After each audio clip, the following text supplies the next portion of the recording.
Let's continue with our discussion on energy production and trends.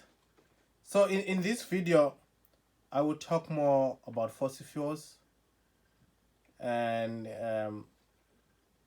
I'll move on to renewables in the next video and describe the shift from fossil fuel energy systems to renewables. The consumption of fossil fuels have provided benefits to humankind, and the three primary sources of fossil fuels we have mentioned before include coal, petroleum oil, crude oil, and natural gas. So these three have accounted for more than 80% of total US energy consumption or even global energy consumption. And the thermal power stations that produce most electricity energy use coal, natural gas, and a little of petroleum. Um, so let's move on to oil production, the global and US oil production. Production of crude oil continues to grow through 2025 as projected, and as global oil demand continues to increase. So, with technological development and higher oil prices, new oil reserves have been discovered. Um, I think you all know the unconventional oil and gas production, the development of horizontal drilling and hydraulic fracturing, which is fracking. Um, so that means that supply of oil um, has increased recently. We're talking of that's 2007, 2008. So that supply of oil depend on the availability of um, alternatives or supply cost. Right. And with natural gas, it's an alternative to oil, and natural gas is used also in transportation as liquids, also used in industrial processes, and also in electricity generation. Natural gas growth has been well above 2% per annum, and this has been uh, possible as a result of advancement in technology, horizontal drilling and fracking. So this led to continued rise in natural gas production in the US and associated with decrease in the price of gas.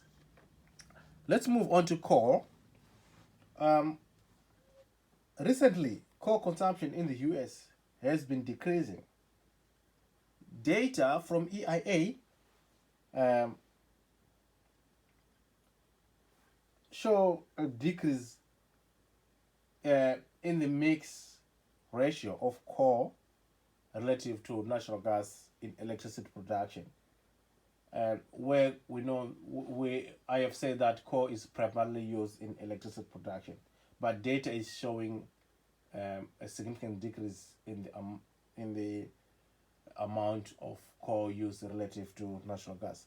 So the decrease in coal consumption can be attributed to lower natural gas prices uh, due to the shale boom and also air pollution regulations and local campaigns.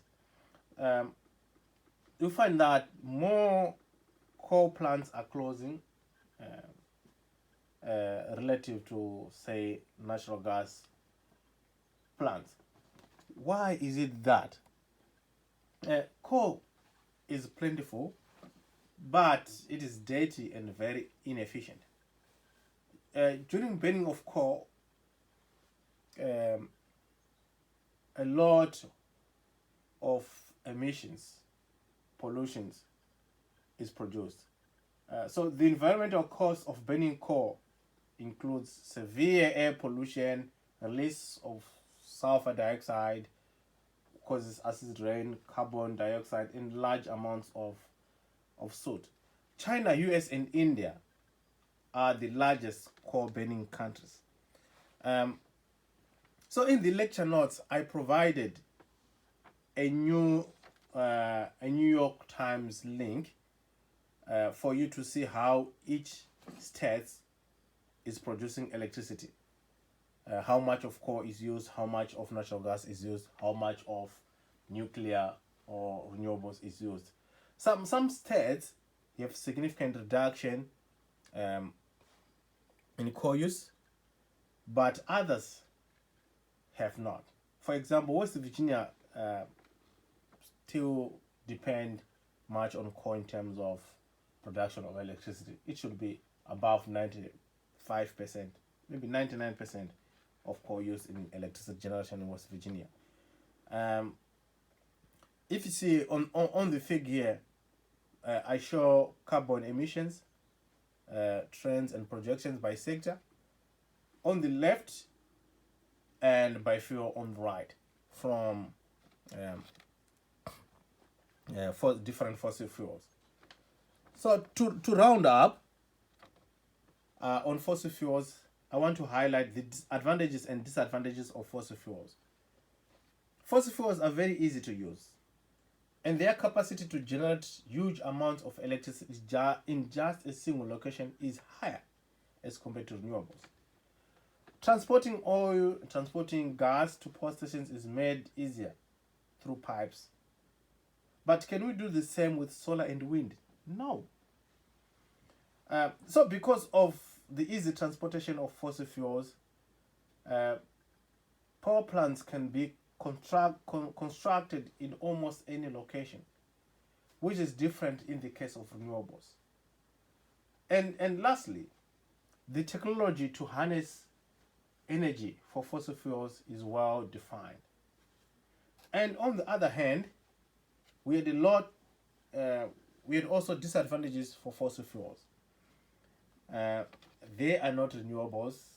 As such, their supply is limited. We cannot depend on them. And they also emit a lot of air pollutants, as I highlighted previously. Release of carbon dioxide, which adds to greenhouse gas effects and increase global warming. Besides carbon dioxide, coal and oil also releases sulfur dioxide, which causes breathing problems for living creatures and also contributes to acid rain. There are also safety concerns with use of fossil fuels. Accidents happen. So fossil fuels will never have the safety of solar and wind. So however, the accidents with fossil fuels are not as serious as those related to nuclear power. So in the next video, I will talk about renewable energy and the transition from fossil fuels to renewable energies. Thank you.